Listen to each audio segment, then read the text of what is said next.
ایک مرتبہ جبریل علیہ السلام فرعون کے پاس ایک استفتاء لائے جس کا مضمون یہ تھا: بادشاہ کا کیا حکم ہے ایسے غلام کے حق میں جس نے ایک شخص کے مال و نعمت میں پرورش پائی، پھر اس کی ناشکری کی اور اس کے حق میں منکر ہو گیا اور خود ہی مولا ہونے کا دعویٰ کرنے لگا۔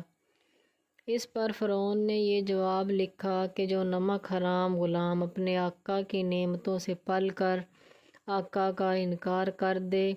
اور اس کے مقابل آ کر خود ہی آقا بن بیٹھے، اس کی سزا یہ ہے کہ اسے دریا میں ڈبو کر ہلاک کر دیا جائے۔ چنانچہ فرعون جب خدا کی گرفت میں آ کر خود دریا میں ڈوبنے لگا